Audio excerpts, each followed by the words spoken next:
So Art, I moved recently, and You moved? it's true. I moved, and we had to find all our important documents. Ah, yeah. It wasn't easy. What a pain in the neck. Yeah. By the way, I'm John Coleman. And I'm Art Kirsch. We're the co-founders of Celebrating Act Two, and we want to share some ideas with you. The idea I want to share is get all of your important documents together, ideally before you move. But sometime, even if you're not moving, you need to get them all together. It's good for you to know where they are, put them all in one place, but more importantly, it's good for you to be able to tell your executor, a loved one, somebody where all these important documents are. Yeah, and you just moved, but the interesting thing is that it's probably even more heightened with all the fires that we've had where people have had to get out of the house within minutes. Yes, And sure. You need to go to one place, grab it, and get out. Right. Or have it someplace up in the cloud, whatever that is. Yeah. We don't know what it is, but Or a safety deposit box or correct. something. Or have somebody who's at least 30 miles outside the fire zone. So anyway, let's talk about the documents. Since you just moved, what were the important things that you needed? Because you both sold a house and you built Sold a house. built a house. So we had deeds and all of that house-related things. But we also looked at our trust, our living trust. Had to take the house out of the living trust, that kind of thing, and to sell it. We also looked at those kinds of documents that are permission to Advanced directives. thank you, advance directives, permission, legal permission, permission to pull the plug if I can't say my name. Not a problem. I'll do it. So there's a whole list of documents, but I think maybe you ought to take your assets as well. So, for instance, you mentioned jewelry. I know you love to wear big bling. Yeah. All your gold jewelry, Mr. T. Right. The next bling will be my first bling, which you'll get from me. I know you will. I've been waiting. So if you have assets like jewelry or antiques, you need to list them somewhere. Maybe take pictures of them. Insurance policies, documents like that you don't think about. You buy an insurance policy, you throw it in a drawer somewhere. Well, you ought to know what drawer it's in, first of all, and your executor, your loved one, your children, somebody should know what drawer it's in. And as you point out, you never know when you're going to need to grab it and run. Yeah, which I guess is one of the reasons why we haven't done it recently, because we've made copies of everything and given it to actually two of our kids who live not too far away. So they have at least a photocopy of facsimile of everything in one neat little place with the living trust that we had done about a year or two ago when we updated that. With Darren Baker. With Darren Baker, as Yeah. a matter of fact. As a matter of fact, after we shot that, you and Penny Yes. went out and did the same thing. So Got a what was living really trust, good yeah. about it was that it let you think about a lot of things that, quite frankly, even though I was somewhat familiar with, wasn't. It was like a vague thing, like a pour over will. Yeah. We've always had our cars in our own name.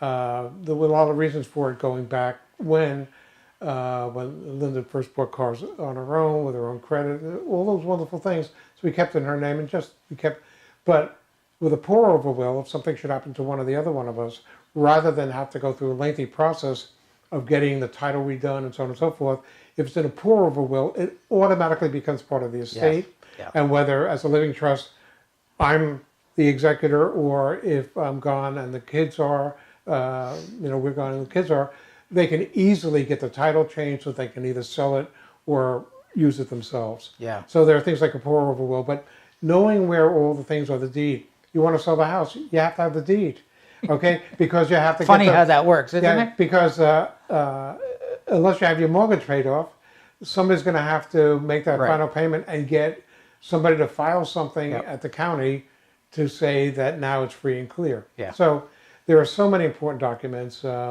If you have jewelry and you have an assessment of what they're worth, where are those documents? Right. They probably cost a lot of money when somebody gave it to you in the first place, or you paid for it. And then if somebody can't find it, and then somebody either gets lost in a fire or what have you, hard to prove. Yeah. So jewelry, artwork, collectibles, Right. whatever you think it has any value to it. You should keep a purchase receipt if you have it. You should certainly get them evaluated for insurance purposes every once in a while. And I have a bone to pick with you and me. Uh-oh, what's that? Okay, we're in the business. Yeah. Okay. Okay. You don't even need to be in the business with the highfalutin video cameras. Cell phone. Walk around your house. Yes. Basically, give an oral inventory of what you have. Yep.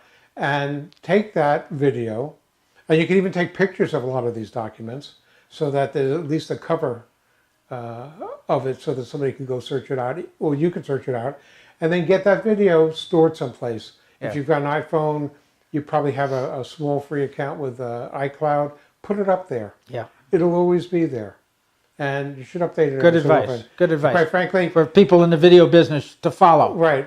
Well, so I have a feeling. Let's stop this right now. You go home. I'll go home. We'll actually and take then some let's video. have a bite to eat. Yeah. And I'll meet you tonight for the meeting. But one last word, and that is we shot Darren Baker, who's a lawyer who specializes in living trusts. And he was really good at explaining what living trusts are, how they work. And when we sold our house and started looking for all our documents to put them together, we put them in the folder that Darren gave us with the living trust. It's a very convenient place. So yes, get a living trust if it's appropriate for you, but more importantly, keep all your important documents, assets, advanced directives, health directives, legal directives, things like that.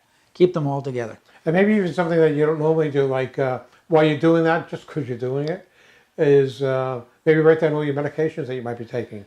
If you might be taking 3 or 4. Very good idea. And And your drug dealers. I mean, your drugs. Yes, your medications. Yes. well, you actually grow your own, right? You're a gentleman farmer now. That's right. Now that they changed the laws. All right. That's enough. I think it's more than enough. I think we're done. Say goodnight. Good night. See you soon. Be sure to go to celebratingact2.com, like us, follow us, do all of that kind of stuff, and watch some of those videos.